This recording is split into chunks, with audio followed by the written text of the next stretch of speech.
de Jesus Cristo. Minhas irmãs, meus irmãos, que Jesus nos abençoe nesta tarefa da divulgação do Espiritismo. Muito obrigada pelo seu carinho, pela sua presença. Que Jesus possa abençoar mais esta produção do Clube de Arte e do Grupo Espírita Eurípides Barçanufo, o Recanto da Prece. Porque começa agora mais uma transmissão da TV Nova Luz, iluminando o seu dia. Há espíritos. Este foi o ponto de partida de Allan Kardec ao desenvolver a base científica, filosófica, racional da existência, da sobrevivência após a morte do corpo e individualidade do espírito. Assim, se nós aceitamos a existência de Deus e da justiça divina, nós concluímos que o espírito foi criado para progredir e que permanece com possibilidades de agir e se movimentar, mesmo que sem estar ligado a um corpo físico, possuindo então um corpo sutil ou perispiritual, com consciência, com individualidade, podendo comunicar-se conosco. A ciência humana, embora não aceite oficialmente as evidências lógicas e as pesquisas até hoje realizadas, nunca provou que não há espíritos. Entretanto, a ciência espírita é rica de conhecimento sobre o assunto e demonstra o quanto os espíritos influenciam as nossas vidas. Mas que tipo de influência os espíritos podem exercer sobre nós? Será que eles podem ver tudo o que nós fazemos? Será que eles sabem o que nós pensamos? Como neutralizar as más influências ou ouvir os bons conselhos dos espíritos bons? Bem, essas são algumas das questões que nós vamos tratar agora, porque está no ar o Espírita no Mundo.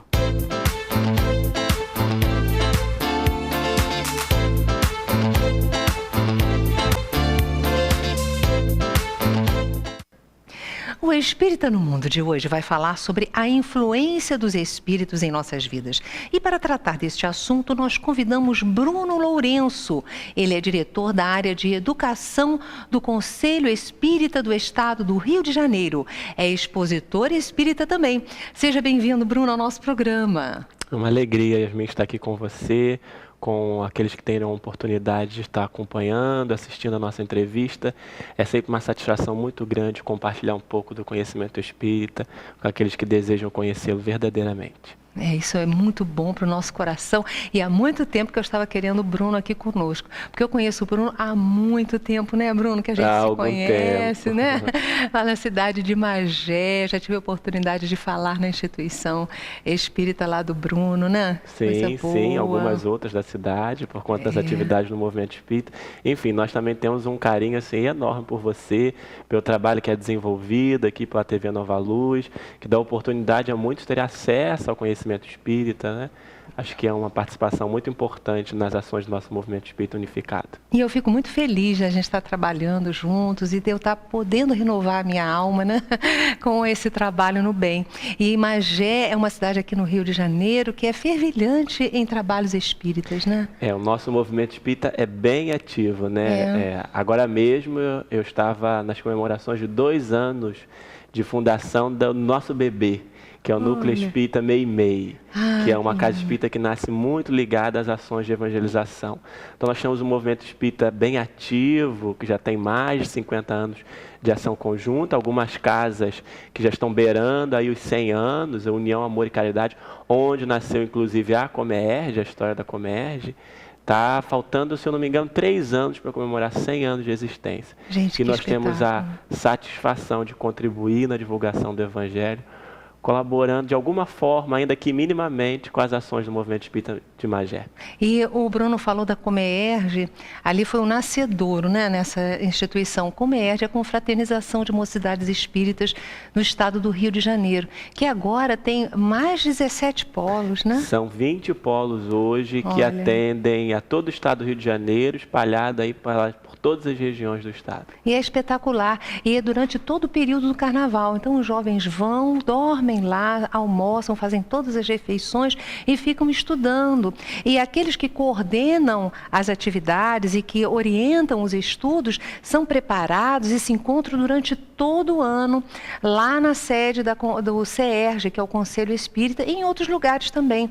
E aí vão planejando em conjunto. Então o Rio de Janeiro se une em torno dessa atividade com muito carinho, que abraça jovens e crianças e adultos também, né? Porque os adultos estão lá nessa elaboração toda, Na né? condição de trabalhadores, né, de visitantes e até de participantes, porque tem alguns que a idade já não permite ir como confraternista e se tornam trabalhadores só pelo desejo de estar ali. Eu costumo dizer que a Comerge não é um evento de juventude por si só, mas ela é uma atividade que tem um cunho evangélico espiritual, porque dá a oportunidade da juventude estudar o Evangelho, mas de alguma forma contribuir, né, com a mudança psíquica da atmosfera espiritual que se vivencia durante o período tão conturbado de Carnaval, né? Então, o jovem que vai para a Comerge, ele tem que estar consciente sempre disso. Ele vai estudar o Evangelho, ele vai contribuir com os seus melhores pensamentos para um momento tão delicado para o nosso Estado e que às vezes toma proporções que comprometem a psicosfera de todo o nosso país. É verdade, e nós estamos muito atentos a isso. E o movimento espírita está muito atento a isso. Inclusive, as atividades dessas confraternizações, nesses polos todos, são estudadas e há um aprofundamento do conteúdo com dinâmicas apropriadas às faixas etárias. Então, são fantásticos, há dramatizações, há muita música, os estudos são realmente aprofundados e com dinâmicas. E isso é maravilhoso, tudo muito estudado e muito bem planejado. Gente, mas olha, nós gostaríamos de dizer a vocês da nossa alegria, estamos tendo a participação de tantos companheiros aí nesse estudo importante a respeito da doutrina dos espíritos. E aí eu lanço a primeira pergunta para o nosso Bruno. Como é que os espíritos influenciam a nossa vida, hein? Será que eles ficam o tempo todo buzinando no nosso ouvido? E é interessante, Yasmin, que essas interrogações elas moveram o pensamento do codificador. E antes da gente começar falando sobre a atuação dos espíritos, a primeira reflexão que nós devemos fazer é sobre a existência dos espíritos. Kardec se ocupa disso na introdução de O Livro dos Espíritos, mais particularmente na 6ª parte dessa introdução, onde ele, de uma certa forma, apresenta o resumo da doutrina espírita. E ali ele vai, de modo inicial, falar da existência dos espíritos, que seriam nada mais do que o espírito de homens comuns que viveram na Terra. E que depois da libertação pelo fenômeno da morte, estão no mundo espiritual, ou naquilo que ele vai chamar na introdução de O Livro dos Espíritos de estado de erraticidade, e que por conta das possibilidades que existem, acabam influenciando as nossas ações. Kardec pergunta aos espíritos, também no Livro dos Espíritos, sobre a atuação dos espíritos no nosso pensamento, dos nossos atos, e vai receber aquela célebre resposta que todo o movimento espírita está cansado de conhecer, né? Muito mais do que nós imaginamos. De ordinário, são eles que nos dirigem. Então a gente percebe o quanto essa influência do mundo espiritual, o quanto a compreensão do que é o espírito, porque às vezes a gente faz palestra em instituição espírita, a gente até costuma brincar, porque tem muita gente que ouve os espíritas falarem de espíritos, e a primeira imagem que vem na sua cabeça é de um ser que tem um lençol voando no ambiente da casa espírita. Mas não é mesmo? É o fantasminha camarada, né? E com essa concepção de espírito, de seres distintos, seres eleitos, uma classe seleta que Deus criou, a gente não consegue entender nada de espiritismo. E é preciso mergulhar então no pensamento da codificação, para a gente descobrir com Kardec que o espírito é o princípio inteligente do universo. Só essa resposta a gente já ficaria aqui, porque dá ensejo de falar sobre a possibilidade de vida do espírito em todos os cantos do universo. Porque sinalizam os espíritos da Kardec que eles são o princípio inteligente do universo. A gente brinca, né? Não é o princípio inteligente do Brasil, do planeta Terra, é o princípio inteligente do todo o universo. E por conta dessa relação conosco, eles acabam dizendo, nós estamos, na verdade, mergulhados, como diria Paulo, numa nuvem. de testemunhas. Kardec até de uma certa forma utiliza essa mesma expressão quando vai dizer que nós estamos mergulhados num universo de espíritos a todo momento. E eles acabam influenciando as nossas atitudes, os nossos atos, mas é importante a gente refletir que São Luís, até na Revista Espírita, se não falha a memória, de 1858, ele vai dizer que não há ação irresistível.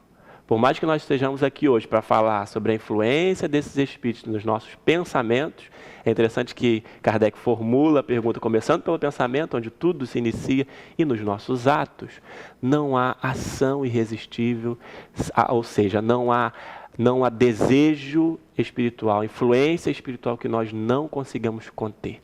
E aí a gente começa a refletir de que maneira nós podemos nos relacionar com esses espíritos, aproveitando o conselho dos bons e resistindo à influência que os maus desejam fazer sobre nós. E esse aí é um ponto importantíssimo, meus irmãos, porque a todo momento nós percebemos que temos sugestões, ideias brotam na nossa mente. Podem ser oriundas de nós mesmos, nas nossas cogitações e reflexões em torno dos assuntos, mas nós podemos perceber com o tempo que tem umas que vão e vêm, que a gente rechaça, mas que acabam vindo novamente. Já aconteceu isso com você? Já aconteceu isso com você, Bruno? Ah, frequentemente, né? Meu Deus, e às vezes umas que envolvem-nos com uma energia que dá-nos vontade de reagir a determinadas questões, a ir atrás de alguém e a brigar. Eu passei por uma situação dessa na minha casa outro dia, que vira e mexe, vinha aquelas ideias de brigar, de falar de uma maneira inadequada. E aí nós temos uma espécie de exercício que Deus permite, porque nós precisamos treinar o nosso autodomínio, a observação e análise das ideias que nos vêm à mente. Isso não é um exercício importante? Isso é um exercício muito importante, até porque essa influenciação muitas vezes ela é muito sutil, né? O mundo espiritual, os espíritos, até por conta dessa possibilidade de estarem livres da matéria, eles conseguem ver quem realmente nós somos. Kardec pergunta aos espíritos exatamente se os espíritos têm acesso a todos os nossos pensamentos, a tudo que a gente faz.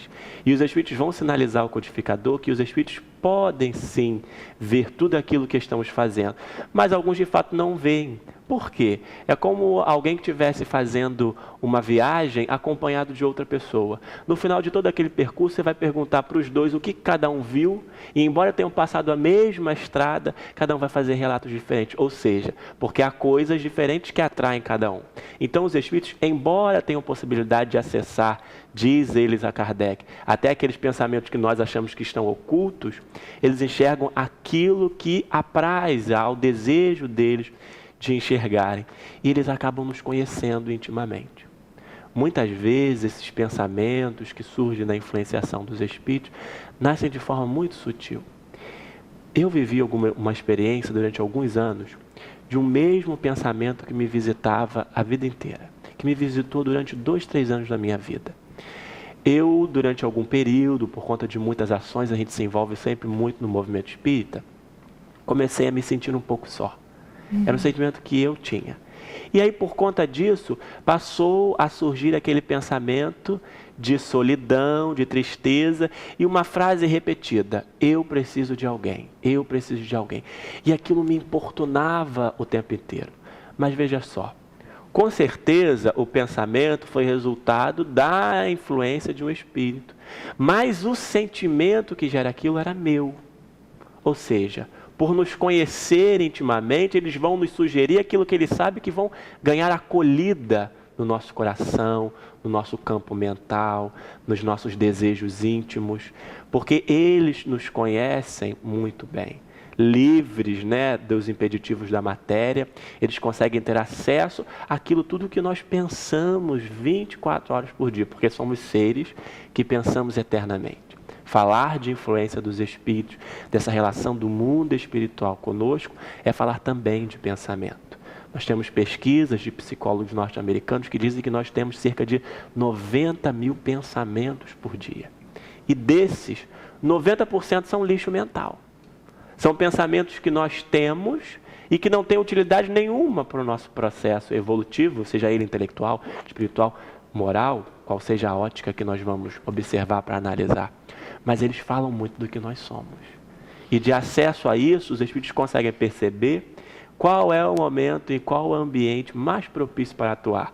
Kardec usa, inclusive, os espíritos usam, respondendo a Kardec, inclusive a expressão, é como o gato que espreita o rato.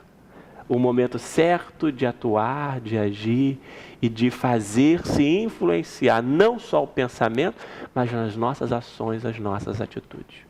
Olha, é muito interessante nós pararmos para pensar que no Livro dos Espíritos, Kardec, com aquela capacidade de observar a realidade e de classificar didaticamente para que nós consigamos entender, ele fez uma classificação dos espíritos, porque na realidade, como falou o Bruno, os espíritos são as pessoas sem o corpo físico. E não é porque elas desencarnaram que vão ficar perfeitos. Então, quando nós desencarnamos, nós continuamos com a nossa individualidade, sendo o que somos. Não existem pessoas que são boas, outras que são intelectualmente bem aprofundadas, umas têm sabedoria porque unem ao lado moral, ao conhecimento, outras têm mais conhecimento, mas não são tão evoluídas em moralidade, outros são aqueles hipócritas que são maliciosos, gostam de enganar. Então, à frente são de um tipo, mas quando estão longe de nós, nos malham, querem fazer coisas erradas. Então nós temos todos esses tipos de espíritos. E Kardec, com a sua ótica, com a sua lucidez, classificou-os em 3 ordens. Tem a ordem de espíritos puros, que são aqueles que já chegaram num processo evolutivo a terem total consciência, total domínio das suas próprias emoções. São aqueles espíritos puros mesmo, além de bons, têm a intelectualidade. Mas nós temos aqueles espíritos que são bons, mas que têm várias classes, como eu falei. Alguns são bons, mas não são tão evoluídos intelectualmente, enfim. Agora, existem aqueles espíritos impuros, e dessa ordem de espíritos impuros, existem vários tipos de espíritos, que são os enganadores, são aqueles que demonstram muitas vezes quem são, e esses são até fáceis, né? Quando eles já chegam xingando e querendo perturbar, eles já dizem a que veio. Agora, existem aqueles pseudo-sábios, aqueles enganadores. Então, eu remeto você, minha irmã, meu irmão, a buscar no Livro dos Espíritos esse estudo interessantíssimo da classe dos Espíritos que nos ajuda a entender, porque nós muitas vezes sentimos algumas ideias brotando que nos trazem emoções, e essa é uma forma de nós identificarmos se essas ideias são boas ou ruins, é saber identificar os Espíritos que estão ao nosso lado. Isso é muito importante. Quais as dicas que Kardec nos dá com relação a essa questão da identificação dos espíritos? Isso é muito importante. Você vê como que falar de influência, você tem que remeter o seu pensamento a saber do que é o espírito, a conhecer o espírito, enfim. E muito bem dito por você, refletir acerca dessa possibilidade de espíritos que estão nos rondando, né? E Kardec, conversando, dialogando com os espíritos, eu gosto dessa expressão. Para mim, o Livro dos Espíritos é um grande diálogo, né? Porque o codificador ele não está muito aquém daquele conhecimento que está sendo trazido, né? Então, para mim, é um grande diálogo que ele realiza com os espíritos. Ele consegue descobrir que um espírito bom nunca vai incitar, influenciar para uma ação ruim. Um espírito mau, esse sim. Mas há alguma, como você bem disse, os espíritos enganadores, pseudo-sábios, que acabam em alguns momentos conseguindo se utilizar de expressões cordiais, de um palavreado, um vocabulário equilibrado, e que nos geram dúvidas com relação à sua identidade. Agora, por mais que eles consigam modificar ou se posicionar, se expressar de forma equilibrada, a vibração, essa não é possível disfarçar. Você, em algum momento, abria o programa falando das emoções que muitas vezes um pensamento ou algum ambiente que nós estamos, alguma situação nos fazem sentir. E isso ninguém consegue modificar. Aquilo que vibra de verdade. Então a gente precisa parar e analisar. Eu estou num momento de indecisão e me surge uma influenciação, um pensamento que me gera mais confusão, mais raiva. Que tipo de espírito está me acompanhando?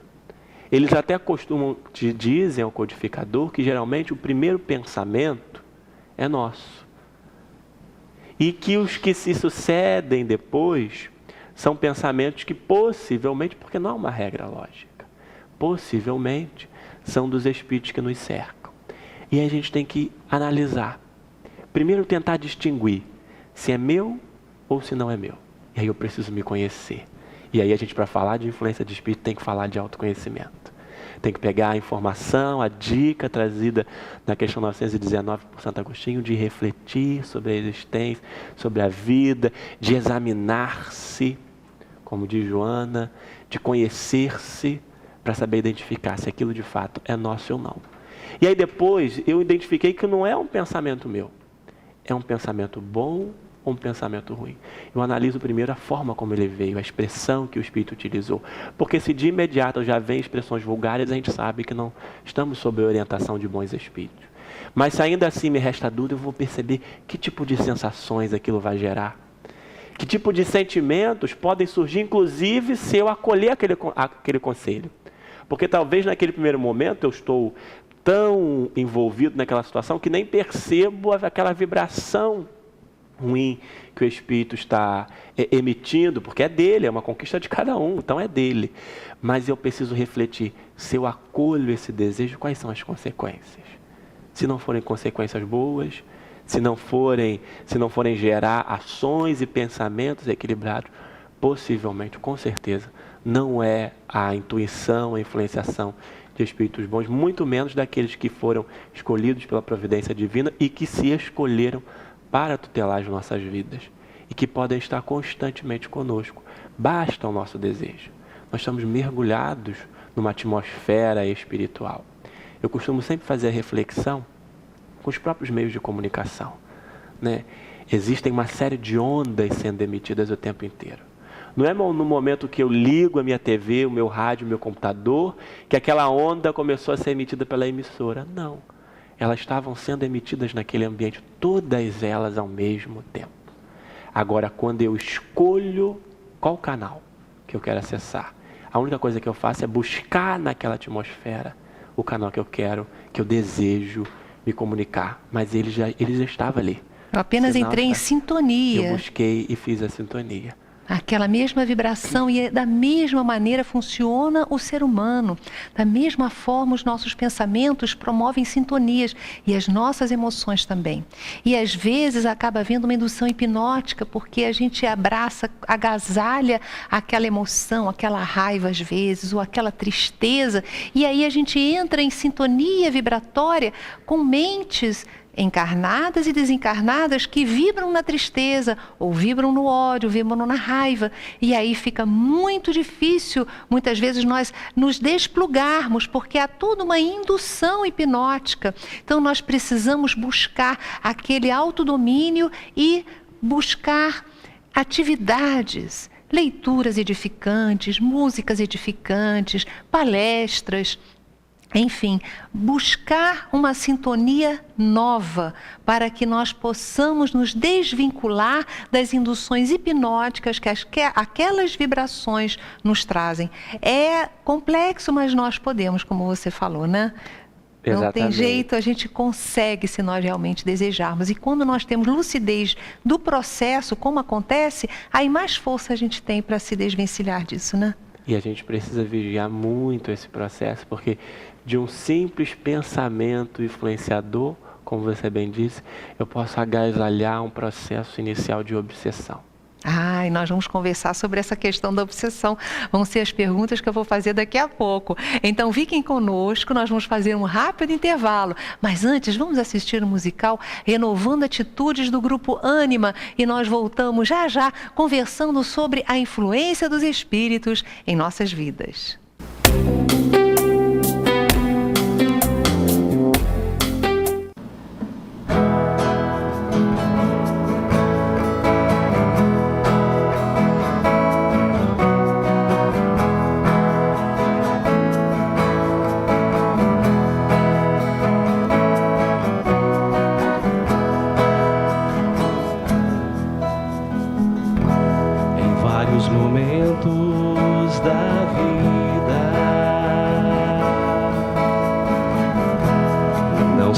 Tem certeza beleza de chegar. Criamos muralhas ao invés de ponte. Dificultamos nosso caminhar. Mas será que estamos vivendo da melhor maneira que se há pra viver? Ou será que estamos deixando os problemas nos levarem? A vida melhor começa aqui. Pra que esperar chegar o mais além? Colhemos aquilo que plantamos. Vivemos aquilo que pensamos. Vamos vencer os medos e os preconceitos, brilhões que nos ferem na alma há tanto tempo. Saibamos perdoar para crescermos em paz. Abra o seu coração pra magia do amor. Sintonize com o universo, buscando sempre o eterno, renovando atitudes e assim fazer pensar e agir, sonhar, cantar e viver o bem.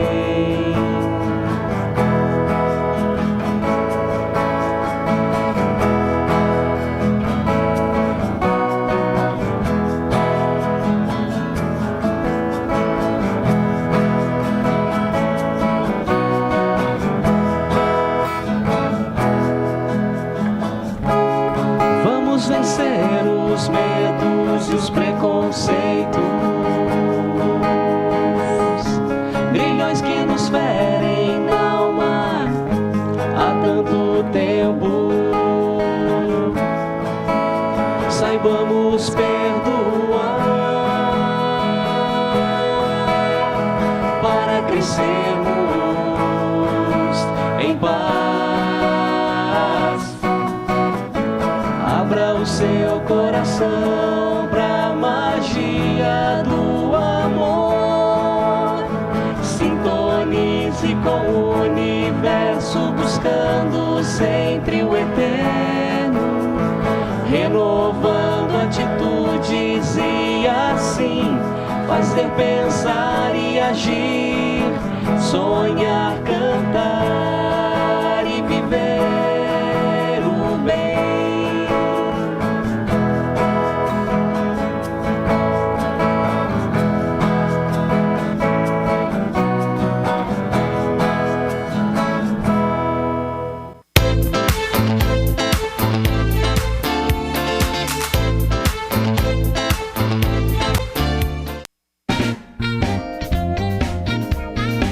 Brinde do Clube de Arte para este mês é o CD Energia Pura, de Júnior Vidal. O amor é energia pura que permeia o espaço. Este é mais um lindo presente do Clube de Arte para o seu coração. Vale a pena conferir. Ligue 0 operadora 21 3017 9800 ou acesse clubedearte.org.br.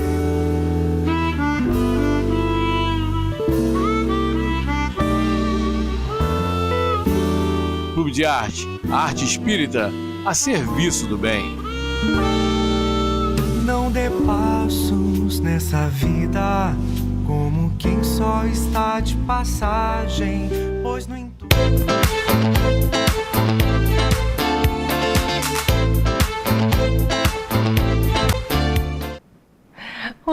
amigos, nós estamos de volta com o nosso programa O Espírita no Mundo e eu estou entrevistando Bruno Lourenço sobre a influência dos espíritos em nossas vidas.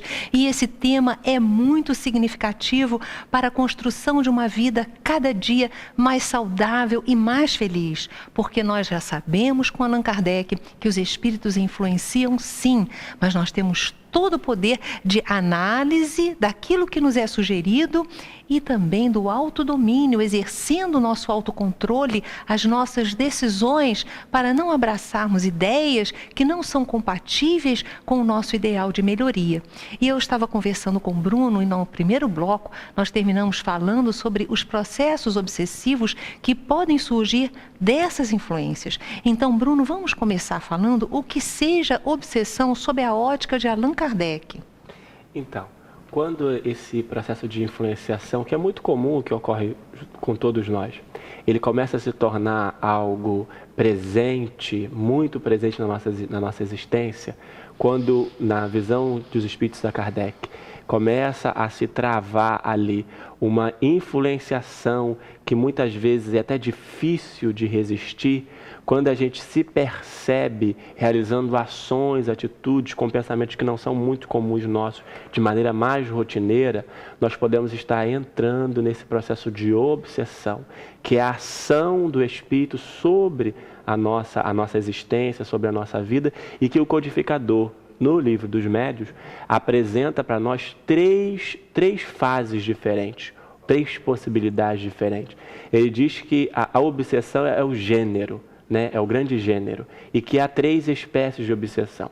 A obsessão simples, a fascinação e a subjugação. Agora, antes de você continuar, a obsessão é sempre a influência de um espírito mau? É sempre a influência de um espírito mau, porque ele acaba provocando resultados em nossa vida, em nossa existência, que não são resultados positivos. Um espírito bom, ele não vai querer, ele não vai desejar ter controle das nossas vidas, da nossa existência. Ele vai simplesmente apresentar-nos os seus conselhos, as suas orientações, que nós, vale a pena refrisar, temos sempre o poder de decidir, de escolher, né, se a gente acolhe ou não, até porque é engraçado que Kardec pergunta aos espíritos sobre isso, né? Por que não é tão fácil distinguir? Como é que pode os espíritos influenciar na nossa existência? Nós estamos aqui, nós não os vemos, né? Alguns de nós não sentimos, não os percebemos, eles sabem tudo da nossa existência, conseguem nos ver, nos perceber como de fato nós somos, por conta daquilo que nós pensamos e irradiamos, e aí eles vêm influenciar a nossa vida e a gente não consegue saber se é bom e se é mal, é mais ou menos assim. E aí os espíritos vão responder o seguinte: se viesse com uma identidade, que mérito nós teríamos de fazer a escolha? Porque a escolha é sempre nossa.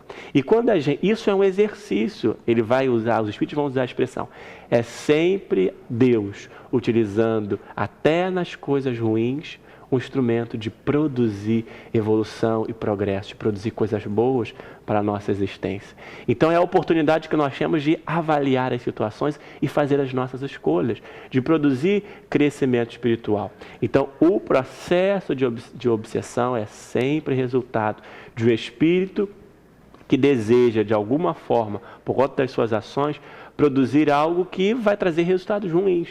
Não necessariamente ele é um espírito trevoso, porque os espíritos no mundo espiritual, como nós dissemos no início, são aqueles que deixaram a vida na Terra. Mas acaba que o resultado que ele produz não é resultado bom. E espírito bom não se aproxima de nenhum espírito para sugerir ou para incentivar alguma ação que no futuro vai produzir uma consequência ruim. Agora, então, o Bruno está nos explicando que Kardec nos coloca que existe a obsessão simples, a fascinação e a subjugação. Mas antes de nós analisarmos cada um desses processos, eu vou perguntar ao Bruno, como é que essas entidades conseguem mobilizar-nos, conseguem nos influenciar, enraizar-se no nosso dia a dia? Que fragilidades nós oferecemos para eles conseguirem? Kardec diz que há obsessão sempre que há imperfeição moral. Então, a nossa imperfeição moral é a porta aberta para os processos obsessivos. Se nós fôssemos espíritos perfeitos, nós não seríamos frágeis para o processo de obsessão e de influência espiritual. Então, as nossas atitudes, os nossos atos, os nossos pensamentos, muitas vezes doentios, provocam um processo de obsessão. Geralmente, do outro lado da obsessão, há um espírito que provavelmente, possivelmente, a gente gosta de dizer que espiritismo não é matemática, em que a gente encaixa todas as informações numa equação com regras claras para todos os casos. Mas possivelmente é um espírito que em algum momento foi vítima e está na posição de credor de algum processo que nos envolveu, que nós fizemos parte. E ele agora, anteriores.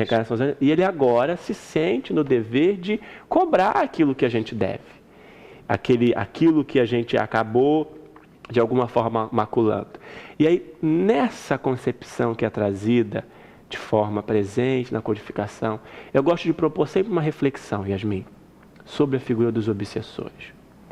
E eu gosto sempre de dizer que os nossos obsessores são os nossos amores do passado. Porque não há relação de ferida se não houver relacionamento anterior. Como que em algum momento eu posso ferir, magoar um espírito que agora na posição de obsessor é o meu cobrador, se eu não o conheci antes, se eu não me relacionei com ele antes. Então é claro que há a obsessão indireta, né? Aquele que deseja te atingir e ele utiliza um outro espírito para fazer aquilo. Mas o obsessor de fato é aquele que está comandando a situação. E ele só faz isso quando ele tem vínculo com esse ser de alguma outra existência. Então são os nossos amores perdidos, que em algum momento, por conta das nossas escolhas, das nossas atitudes, nós ferimos. E aí quando a gente começa a lançar para os nossos obsessores esse olhar caridoso, de que são espíritos que fizeram parte da nossa intimidade, em algum momento da nossa trajetória de espíritos eternos, eu acho que a gente começa a concebê-los de uma forma diferente, para exercitar o sentimento também de caridade por eles, porque assim como nós sofremos, eles também, por mais que não percebem, estão em processo de sofrimento. Porque ninguém que está são dedica-se à sua existência, à sua estadia no mundo espiritual para perseguir alguém. Então, quando a gente começa a pensar assim, eu acho que a gente amplia o nosso olhar e até estabelece uma relação mais equilibrada, uma relação mais caridosa com esses espíritos que estão ao nosso redor, desejando de alguma forma influenciar nas nossas ações, nos nossos pensamentos. Então, quando nós começamos a ter esse ideal de melhorarmos-nos internamente, observarmos essas entidades que estão nos perseguindo como pessoas que não estão bem, estão doentes emocionalmente, nós começamos a nos desvincular delas, porque as nossas vibrações começam a ser outras. E aí, com as vibrações positivas, eles não conseguem mais nos alcançar. Então, vamos falar agora sobre esses tipos de obsessão que Kardec estuda, e eu remeto os companheiros a aprofundarem tudo aquilo que nós não conseguimos conversar aqui, porque o nosso tempo é pequeno. No Livro dos Médiuns, Kardec fala da obsessão, Kardec fala também da identidade dos espíritos, Kardec trata de tantos assuntos importantes, que é um livro precioso para aqueles que querem aprofundar o entendimento da influência da espiritualidade na nossa existência. Vamos lá. Obsessão simples. Obsessão simples, ele é o processo inicial desse momento de influenciação mais contínua. Uma coisa é eu estar aqui agora e surgir aquele pensamento e eu ressachar, é um pensamento, uma influenciação. Outra coisa é aquele pensamento se tornar rotineiro, aquele desejo de fazer com que eu faça uma ação se tornar mais contínua, ainda sem, de uma certa forma, aquele poder de me fazer agir assim. Então nós estamos na etapa do processo de obsessão simples, em que nós ainda estamos de posse da nossa vontade, de decidir e de fazer opção. No processo de fascinação há um processo de ilusão. O espírito ali que escolheu a sua vítima, ele acaba iludindo aquele ser que ele escolheu perseguir, vitimizar, e a gente acaba se posicionando muitas vezes de forma como nós não se posicionaríamos. Aquela não era a sua forma de pensar, o seu jeito de ser, o seu jeito de achar, mas ele construiu um ambiente ilusório ao seu redor que você acaba se posicionando diferente. Então é um processo que começa a se tornar um pouco mais grave do processo obsessivo. O Espírito vai nos fazer, algumas vezes, nos sentir mais importantes do que nós somos, ou mais inferiores do que somos. Ele então Enfim, vai aproveitar esse material que nós trazemos dentro que nós de nós. produzimos. Por isso que eu gosto de dizer, são os nossos amores, porque nos conhecem muito bem. Sabem exatamente das nossas fragilidades. Então eles não vão nos sugerir pensamentos que nós já estamos em outra fase, não vamos acolher. Eles vão sugerir pensamentos que eles sabem que em algum momento já vibraram no nosso mundo íntimo e acabam despertando porque foi uma situação que não ficou resolvida. Mas ainda aí também o espírito que está sofrendo o processo está de posse do seu poder de decisão, da sua vontade. Mas aí nós chegamos no processo mais delicado e mais grave, de subjugação. Que em alguns momentos até a gente utiliza a expressão, Kardec orienta que não era a melhor expressão, de possessão. Por que não é melhor dizer possessão? Porque possessão dá a entender que existe algum espírito que foi criado para o mal. E dá a entender também de que ele ocupa o espaço que é nosso. Né? Porque no nosso corpo, né? Possessão vem de posse, né? Eu vou tomar posse, a gente que é do mundo jurídico sabe isso, né? Eu vou tomar posse da casa, ou seja, eu vou habitá-la. E não é isso que acontece, né? Nós sabemos isso. Kardec, no livro dos Médiuns, vai esclarecer que tudo é matéria.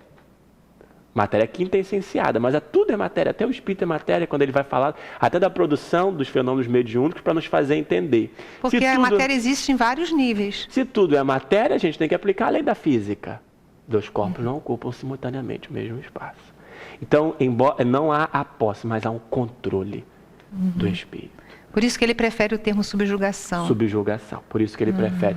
Porque, na verdade, é isso, né? Você se deixa controlar.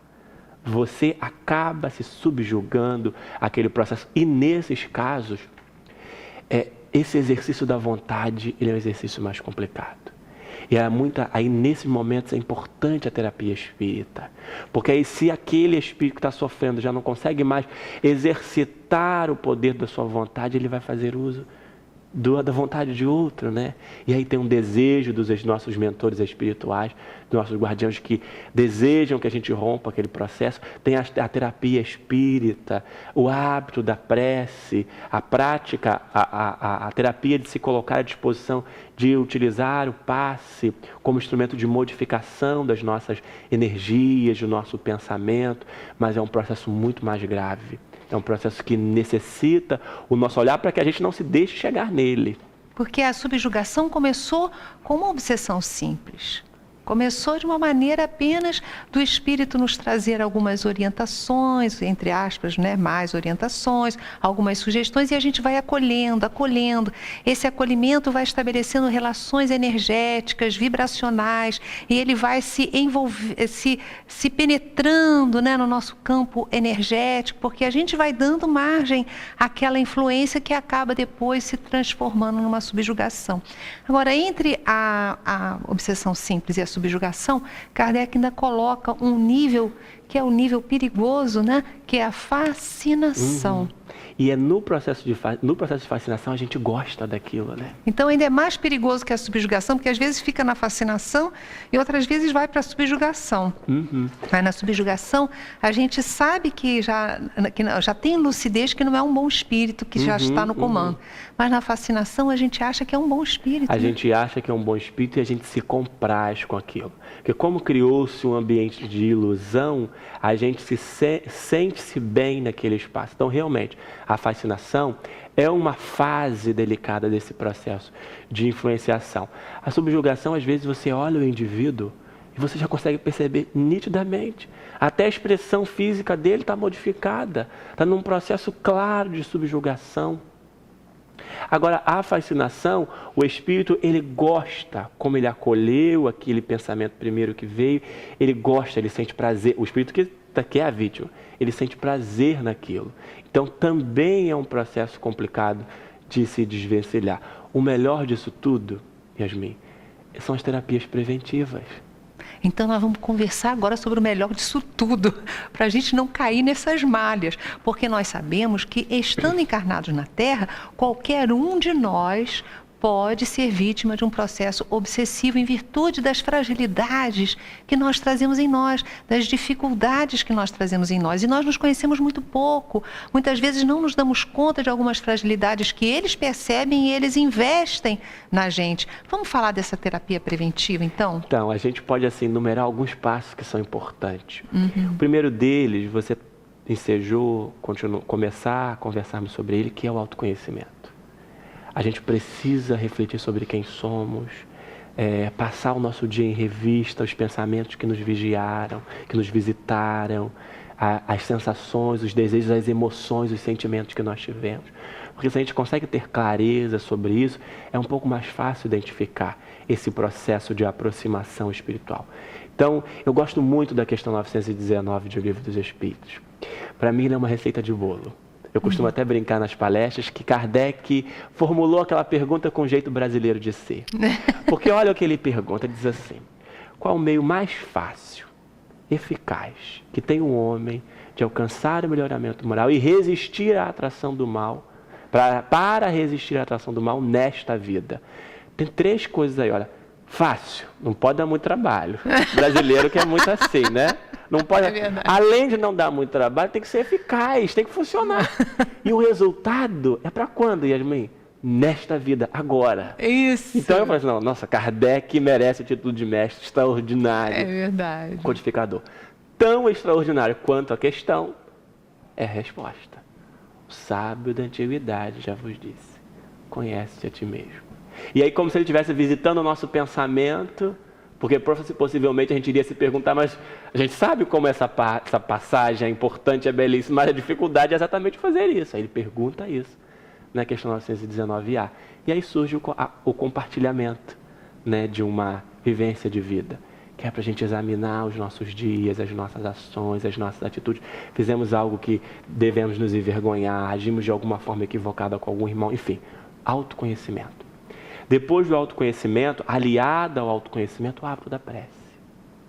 Para a construção desse ambiente ao nosso redor equilibrado, saudável, para que os espíritos que nos acompanham, aquela nuvem que reverenciava Paulo, sejam espíritos bons, espíritos amigos, para que a gente consiga fazer sintonia mais fácil com o nosso espírito protetor, que está ali a nos tutelar, que nunca nos abandona, ao contrário, nós é que escolhemos abandoná-los.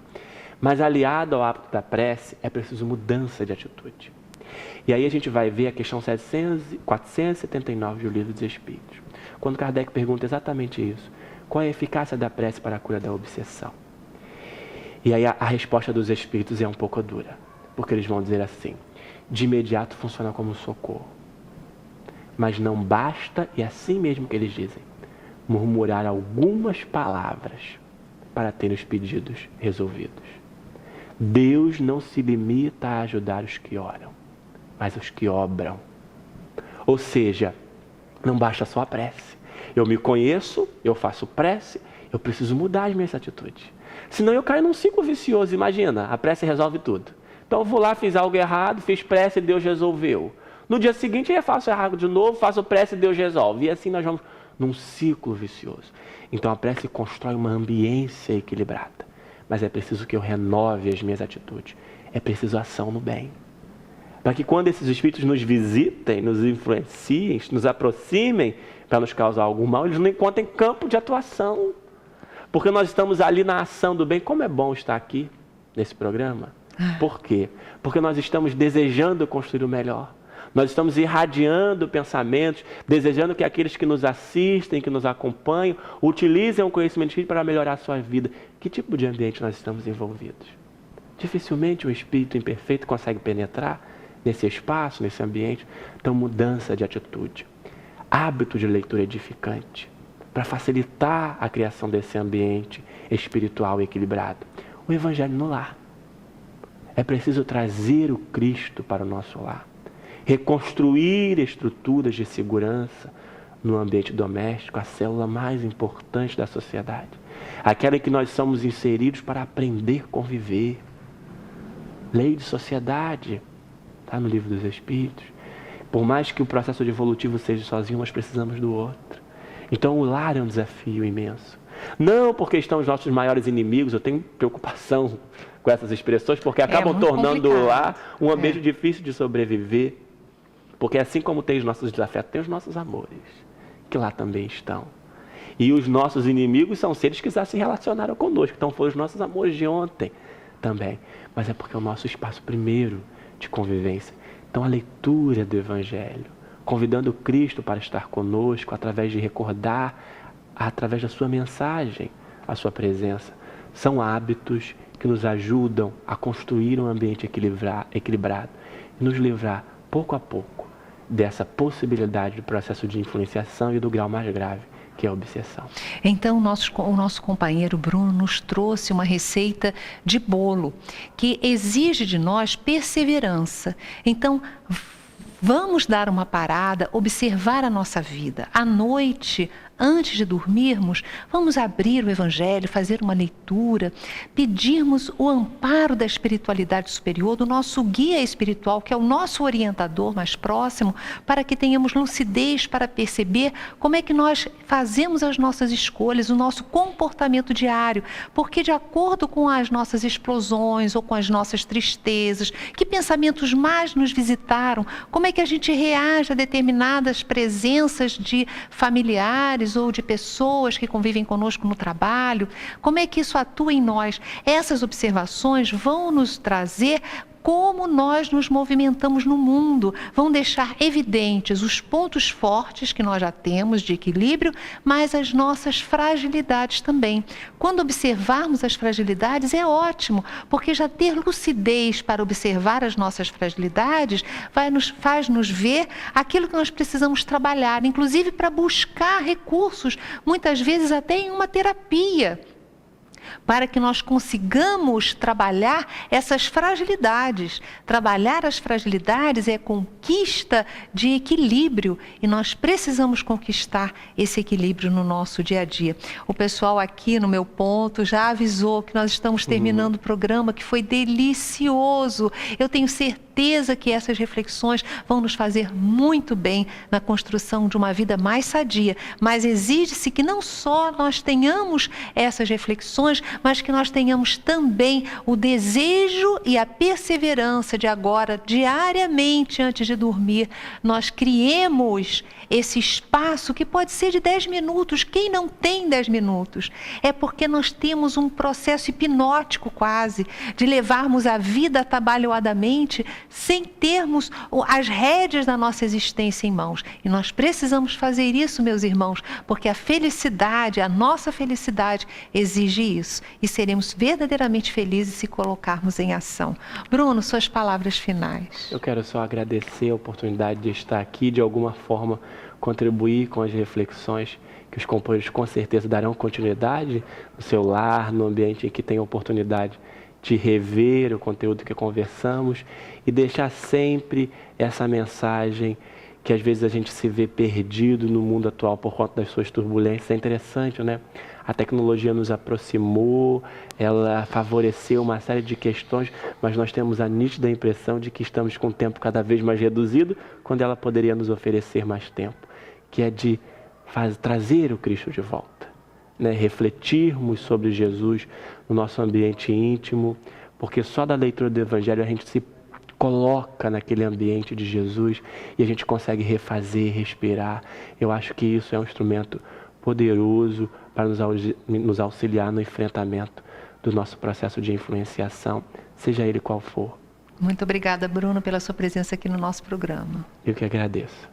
Então, meus irmãos, que Jesus possa nos abençoar nessa decisão definitiva de construção de uma vida a cada dia mais saudável e mais feliz. Um beijo no seu coração e até o nosso próximo programa.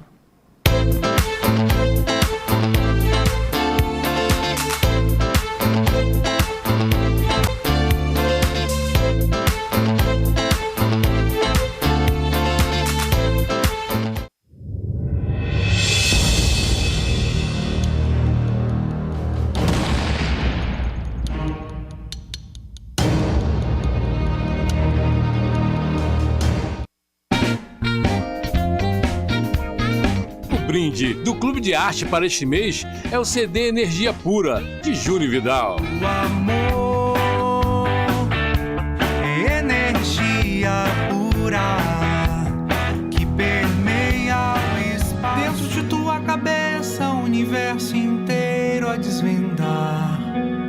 Dentro de tua cabeça, mil mistérios, labirintos. Não vá se perder.